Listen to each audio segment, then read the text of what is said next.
All right, Lions fans. I guess you have heard by now. The Lions just recently just signed DJ Reader. I Here's my spin, my take on it. Now, I'm not going to come from the perspective of being a Lions fan.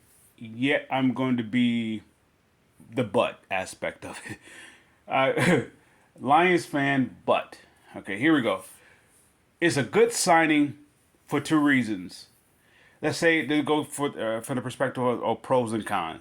Let's say the con. Let's say if he's, you guys know how I am about the Lions, or I claim them as being cheap and arrogant, because they would not go after top tier talent at the time that they, or the position that they can go after top tier talent where it doesn't cost them anything, and they refuse to do it. I want to make that a being. Wow, I don't want to say racial, but I want to say yeah, it's on the lines of that. But at the same time, it goes also with this. Let's not say racial. Let's say image. It doesn't go towards the Forest image. And I respect that in terms of a business perspective. Now, pushing that aside, let's go to the cons of bringing in Reader. Now, you get a guy, if he's completely healthy, you get a guy who Cincinnati would not let go, right? They would do the same thing what Kansas City Chief did with Chris Jones. They would do the exact same thing what San Diego, what the LA Chargers have done with the likes of Khalil Mack and Barbosa. So okay, well, you could say one man's junk is another man's treasure, and I guess that's the way the Lions have to approach it, or that's the way the Lions look forward to approaching it. And at the same time, you don't win a season through free agency. The free agency is a chip or a possible piece that will get you to the mountaintop. Possibly, if everything works together and well, it gets you over the mountaintop. It gets you to the big dance. With that said, if he's completely healthy, Reader that is, if he's completely healthy, there's no way you lose in a situation. He makes everybody better. And not just by a small margin, by a large margin, he makes everybody better. Let's say at the very least of being, that's a pro. Let's go to the cons. Let's stick to the cons. Let's say that he is a often injured due to, I think he signed a 2-year contract. Let's say through the first year, let's say he only plays 10 games, right? Let's say even down the stretch he plays, but he's not completely healthy. Let's take all that in consideration. He plays, he's going to give you 10 games. He's going to play, but he won't be healthy until the middle of the 10 games. And then at the close to the last 10, he's not completely healthy. Now, even with that as the situation, he is that's a con, but I'm about to turn it to a pro. Is a pro because he is an asset of being a decoy.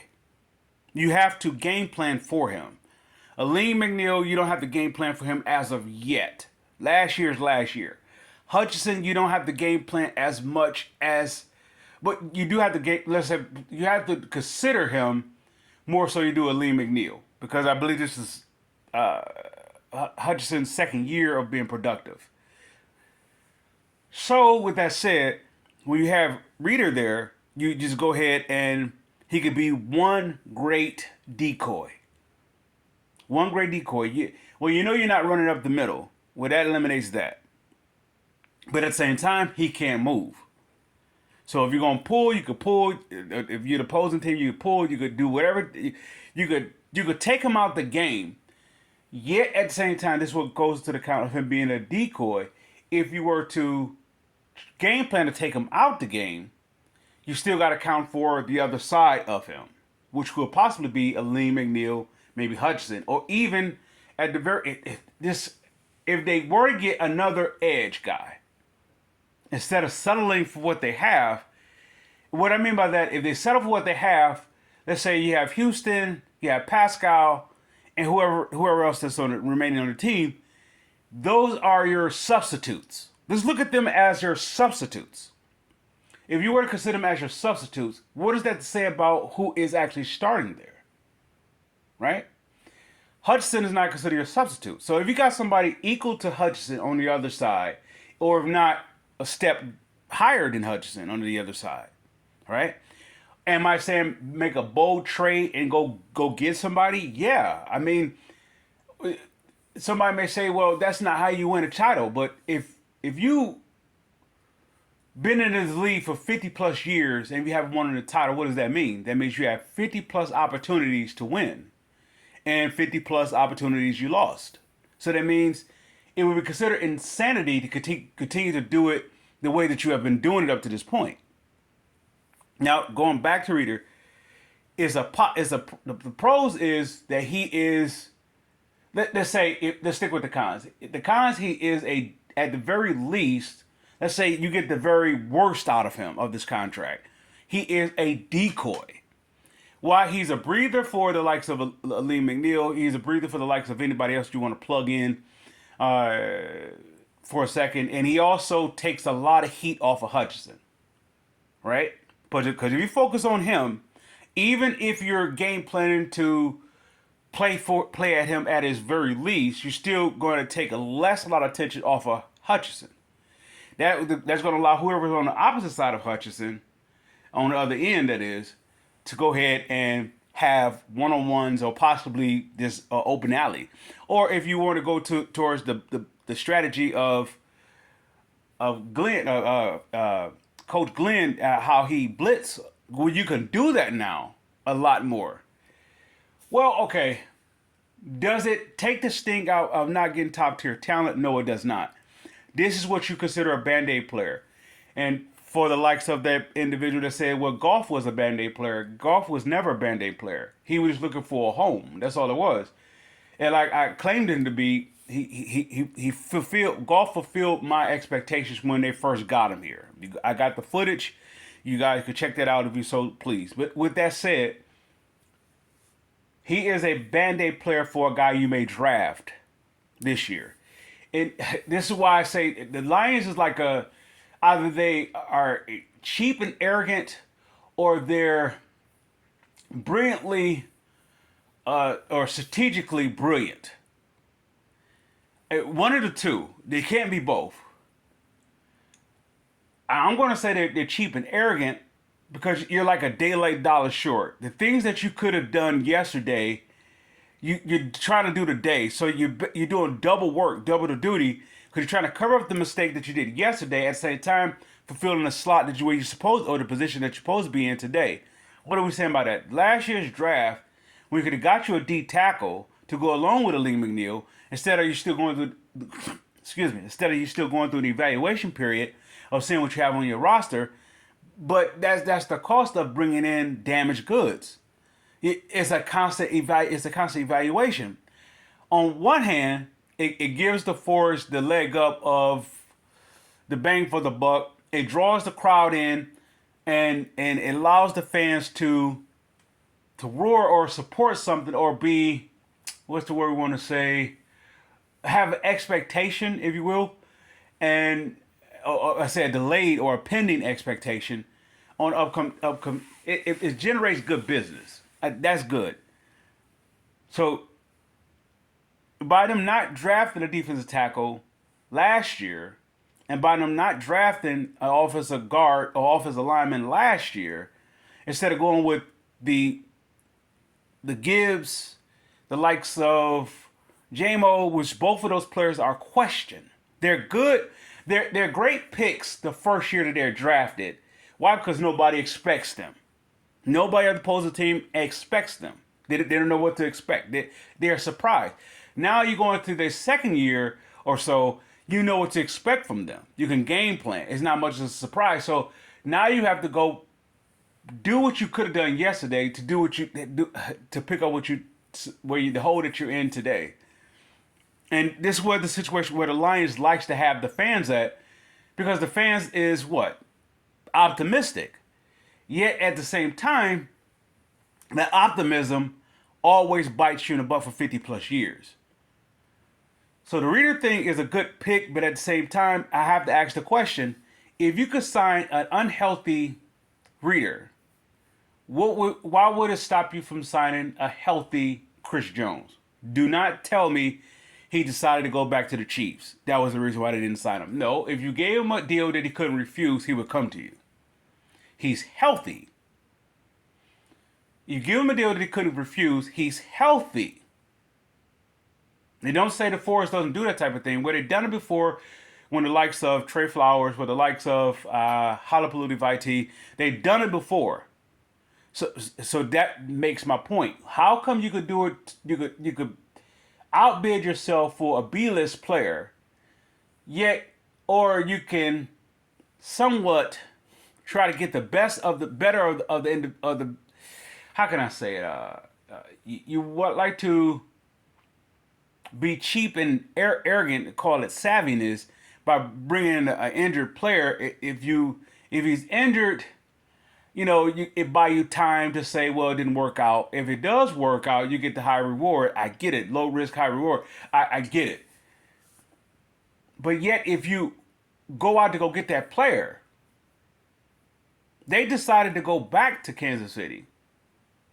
They decided to go back to their respective, those players that was about to be cut, they decided to go back to their respective teams. But if you would have gave them a deal that they couldn't refuse, they would have left their team. It's not that they're going. It's not to the likes that they're going to a Lions team that wasn't in the NFC title game. You're going to a team, yeah, they would have came to the Lions. Yet they was asking for a larger deal or a lengthy deal. But do you know how the structure of a contract? That I don't understand how the Lions. What is the theory behind this method that they do it? The Band-Aid player.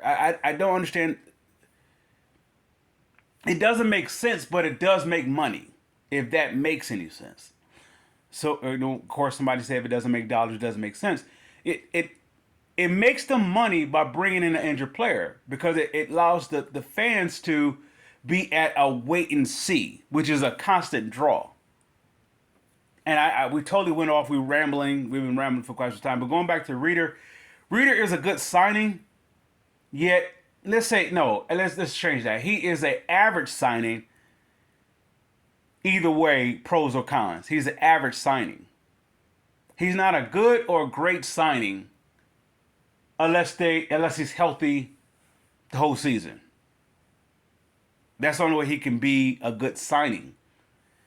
But he's coming in with 2 bad injuries. I don't know what it is. Maybe it's Detroit's psychological type of psyche or psychological way of thinking that you could salvage a player. I understand why the Pistons does it, because the league is against the Pistons. It has been for years. I understand why the Pistons they're forced to do it that way. The Lions, on the other hand, you have been for 50 plus years, been the top of the draft, so you could get the cream of the crop. But yet, I still remember when they brought in Shawn Rogers. He's an injured player, tried a job at best. They brought these players that they injured. When you get a guy like Ndamukong Suh, who is superior to Shawn Rogers, but you don't want to pay him. I don't understand that. But I do tie it to that is about the Forest image. The Forest image is that they have to be the smartest person in the room. The smartest person in the room doesn't mean intelligence or intellect. If so, they wouldn't have been losing for 50 plus years, unless the plan is to lose 50 plus years, yet constantly gain multiple billions of dollars. That is no. All right, let's get off of that and let's close out with this. Reader is a good signing if you go ahead and if you were to make Pascal, Houston substitutes. So that means you have to get somebody who is on the other side, who is Hutch status, or if not, better than Hutch. Why? Because you have an opportunity you have the opportunity of being elite. In the history of the Lions organization, Have the Lions offensively or defensively, have they ever been elite? You can say offensively, yeah. Now we can understand why they cater towards that because it generates buzz. I get it. But elite defense makes you win titles. But if it makes you win titles, you're going to have to pay it. But that goes up against their image. Their image is to draw in the money. This is why if they're losing, you pay high ticket prices. If they're winning, you pay higher ticket prices. So it's in any way you slice this the Lions the Forest image is the Lions culture, and it is just that is about their image. Their image is they cannot lose money.